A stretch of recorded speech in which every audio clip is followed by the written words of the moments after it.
एक सुंदर गांव जहां सुबह की रोशनी में एक छोटा सा कॉटेज चमक रहा है। उसी घर में रहती थी एक मेहनती लड़की सिंड्रेला। मिट्टी साफ करती मगर मुस्कान कभी छोड़ी नहीं। उसकी सौतेली माँ उस पर चिल्लाती जबकि उसकी बहनें उसकी मजबूरी पे हंसती थी। सिंड्रेला हर दिन कुएं से पानी भरती थी, थाकी हुई लेकिन सपनों से भरी हुई।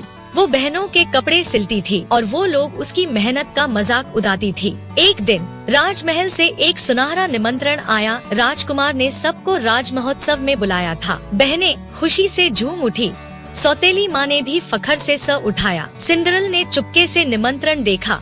उसकी आंखों में एक छुपा हुआ सपना था, पर जब उसने पूछा क्या मैं भी जा सकती हूँ, माँ ने उसका ड्रेस फाड़ दिया। रात को वो अकेली बाग में बैठी रो रही थी। चांद भी उस दुख में शामिल था। अचानक चमकदार रोशनी में एक परी माँ आई। हाथ में एक जादुई छड़ी थी। उसने सिंड्रेला के आंसुओं को पोंछा और प्यार भरी मुस्कान दी।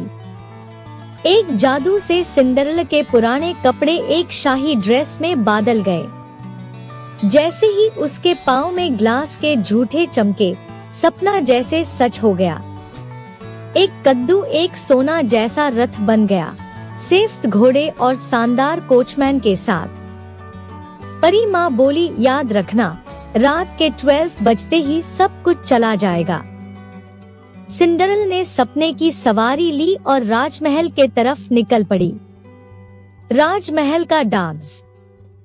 राजमहल के हॉल में रोशनी थी और प्रिंस ने उसे भीड़ में पहचान लिया। उसने हाथ बढ़ाया। दोनों एक पल के लिए खामोशी में मुस्कुरा दिए। दोनों का डांस जैसे सपना जीवित हो गया हो। सौतेली माँ और बहनें हैरान थी, पर उन्होंने सिंड्रेला को पहचान नहीं पाया। तभी घड़ी ने 12 बजाए। सिंड्रेला ने घबराकर महल छोड़ा। सीढ़ियां उतरते वक्त एक कांच की जूती उसके पांव से गिर गई। राजकुमार ने वह जूती उठाई और उसकी आंखों में उम्मीद जग गई।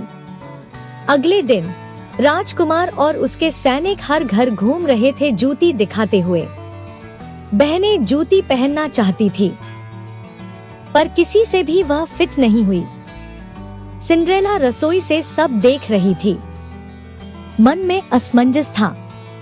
तभी राजकुमार ने उसे देखा और जूती उसके पांव के पास लेकर आया। जैसे ही जूती उसके पांव में आई, सब कुछ रोशन हो उठा। सौतेली माँ शर्मिंदा थी और बहनों ने अपना सिर झुका लिया। राजकुमार ने सिंड्रेला का हाथ पकड़ा और एक नई कहानी शुरू हुई। सिंड्रेला राजसी पोशाक में राजकुमार के साथ महल के रथ तक चली गई। रथ में दोनों ने लोगों को हाथ हिलाकर धन्यवाद कहा। शादी के दिन फूल बरस रहे थे और हर तरफ खुशी थी। परी माँ आसमान से सब कुछ देख रही थी, खुश और शांत। सिंड्रेला और राजकुमार तख्त पर बैठे थे, एक राजसी मुस्कान के साथ। सिंड्रेला अब दूसरों की मदद करती थी, जैसे उसकी कहानी ने उसे संवेदनशील बना दिया था। राजमहल के बागीचे में बच्चों के साथ खेलती सिंड्रेला। राजकुमार उसके साथ हंसता। सूर्यास्त के वक्त महल रोशन था, जैसे कहानी एक उजाले में समाप्त हो रही हो।